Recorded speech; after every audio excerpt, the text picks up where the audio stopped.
क्वचिदन्य तोमे स्वांत सुखाय तुलसी रघुनाथ गाथा भाषा निबंध मति मंजुल मातनोते।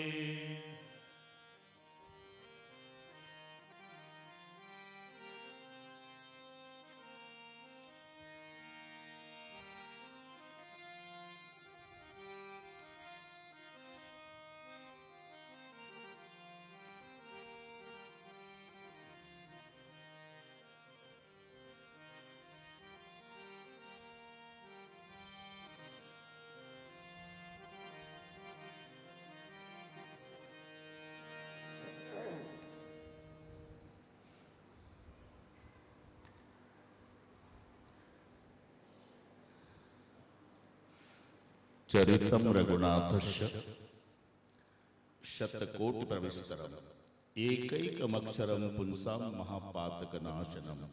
एक बाणी, एक पत्नी, एक वचनी मर्यादा पुरुषोत्तम प्रभू रामचंद्रजीचं चरित्र जीवाचं कल्याण करणार आहे। रामकथा जीवनाची व्यथा कमी करण्यासाठी रामकथा प्रपंचामधील सर्व प्रश्नांची उत्तर आहे। रामकथा संसारात तापलेल्या जीवाला शांती प्राप्त करून देणारी आहे, तर रामकथा जीवनामधील दुःखाच्या वजावाकीचं साधन आहे। असे सुरस अविट पवित्र गोड श्रीराम कथा आज श्रीराम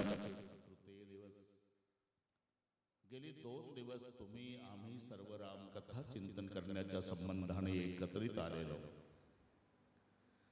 सर्वांचं श्रद्धास्थान प्रातस्मरणीय गुरुदेव थोर संत गगनगिरीजी महाराजांचा कृपा आशीर्वाद, सर्वांचा सहयोग आणि या सर्व गोष्टीमुळे घडून आलेला दिव्य आणि भव्य असा सोहळा, यामध्ये संयोजकाच्या वतीनं मिळालेल्या निमंत्रणामुळे गेली 2 दिवस तुम्हा सर्वांच्या दर्शनाचा झालेला लाभ या संबंधाने उपस्थित सर्व वारकरी मंडळी, महाराज मंडळी, आई बहिणी, महात्मे मंडळी, वडीलधारी मंडळी, लांबून आलेले जाणते पारमार्थिक श्रोते, या सर्वांच्या एकत्रीकरणानं कार्यक्रमाला लाभलेलं सौंदर्य।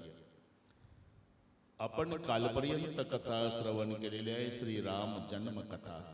आज नियोजित वेळेमध्ये आपणाला सीता स्वयंवर कथेपर्यंत पोहोचायचं आहे। रामचंद्र प्रभू चतुर्भुज रूपात प्रगट झाले। महाराष्ट्रीयन संतांनी सुद्धा हा शब्द स्वीकारला। अयोनी संभव प्रकटला हा राघव, अयोनी संभव नोहे काही श्रमी, नामयाचा स्वामी प्रगटला। तो शब्द तुलसीजीचा। भय प्रकट कृपाला दीन दयाला कौसल्या हितकारी, हरसित महतारी मुनि मनहारी अद्भुत रूप विचारी, लोचन अभिरामा तनुघन श्यामा निजयायुत भुजचारी, भूषण वनमाला नयन विशाला शोभा सिंधु करारी, निजयायुत भुजचारी। चतुर्भुज रूपात प्रभू प्रगट झाले। माता कौसल्या नाराज झाल्या। चतुर्भुज रूपी प्रगट होई भगवान बाजूला करे पाच चिकटून असं सोमदारी